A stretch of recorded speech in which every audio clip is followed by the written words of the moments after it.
તો મિત્રો ફાઇનલી આજે આપણે મલ્ચિંગ કાઢવાની શરૂઆત કરી દીધી છે, એટલે કે કાગળ કાઢવાની શરૂઆત કરી દીધી છે અને કેવી રીતે કાઢી છે તો ચાલો આગળ વિડીયોમાં બની રહેજો, કન્ટિન્યુ. સૌપ્રથમ પહેલાં આપણે જે કાગળની બે સાઈડ કડ હોય ત્યાં આપણે જો આવી રીતે કંઈક રાપ છે તે અકાલવાની છે, જેથી અહીંયા રાપાલ છે ને અહીંયા રાપાલ છે, એટલે કંઈક કાગળ આપણે આવી રીતે પોચો પડી જશે, એટલે ખેંચવાની પણ મજા આવશે. તો ચલો કન્ટિન્યુ.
તો મિત્રો ફાઇનલી આપણે જે 5 પારા મલ્ચિંગના કાગળના કાઢવાના હતા તે કાઢી વાળ્યા છે અને ડ્રીપ પણ આપણે એક સાઈડ રાખી દીધી છે. હવે આપણે મલ્ચિંગના પારા છે એ આપણા મિની ટ્રેક્ટરથી ફોરવાના છે, તો ફોરાય છે કે નહીં તો ચાલો તમને આગળ વિડીયોમાં ખબર પડી જશે.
તો મિત્રો હવે આપણે આમાં દાંતી મારેલી છે, તો અત્યારે આપણે રફટો કરી નાખી, પ્લીન ખેતર કરી નાખી, પછી આપણે વાવશું ધાણી.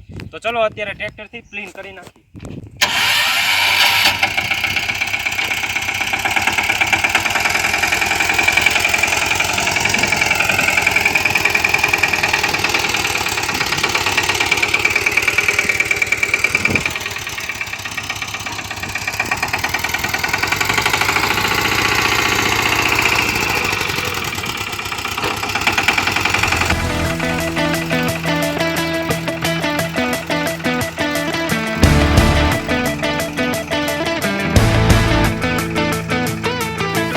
તો મિત્રો ધાણીનું વાવેતર કેવી રીતે કરવામાં આવે છે તે નેક્સ્ટ વિડીયોમાં આવશે. તો આ વિડીયોમાં આટલું જ. વિડીયો સારો લાગ્યો હોય તો ચેનલને સબસ્ક્રાઈબ કરી રાખજો. તો ફરીથી મળશે એક નવા બીજા વિડીયોમાં.